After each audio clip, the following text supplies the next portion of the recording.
એક વખતની વાત છે. એક જંગલમાં એક વાઘ અને એક સસલો રહેતો હતો. વાઘ ખૂબ જ તાકતવર અને મોટો પ્રાણી, જ્યારે સસલું ખૂબ જ નાનું અને શરમાળ પ્રાણી હતું. વાઘ વારંવાર સસલાને કહે છે કે હું ખૂબ જ શક્તિશાળી છું. તારા જેવા નાના પ્રાણી મારા આગળ કંઈ નથી. હું તમને ધારું તો એક ચૂટકીમાં મારી નાખીશ. જંગલના બધા પ્રાણીઓ મારાથી ડરે છે. આવું વાઘ કહે છે.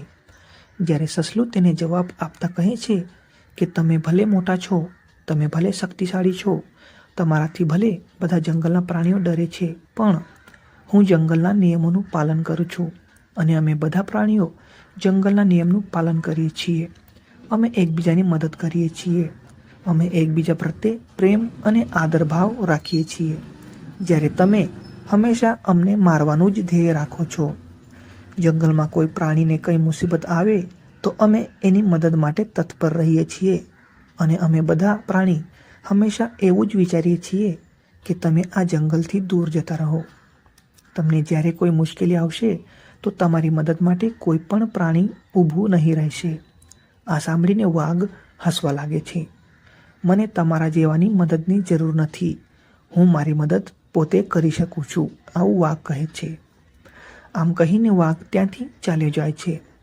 બીજા દિવસે જંગલમાં શિકારી આવે છે અને શિકાર કરવા માટે જાળ પાથરી દે છે.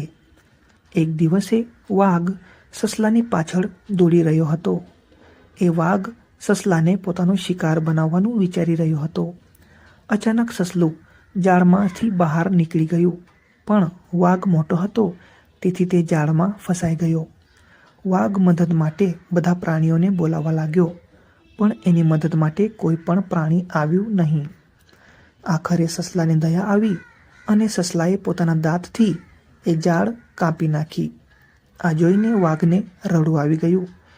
વાઘે સસલાને મારવાનો પ્રયત્ન કર્યો, પણ જ્યારે વાઘ પર મુસીબત આવી ત્યારે સસલાએ જ એની મદદ કરી. એ જોઈને વાઘનું હૃદય ઓગળી ગયું અને વાઘને ખબર પડી ગઈ કે માત્ર શક્તિ અને મોટા હોવું એ જ જરૂરી નથી. મુસીબતની વખતે કોઈ મિત્ર હોય તો સારું.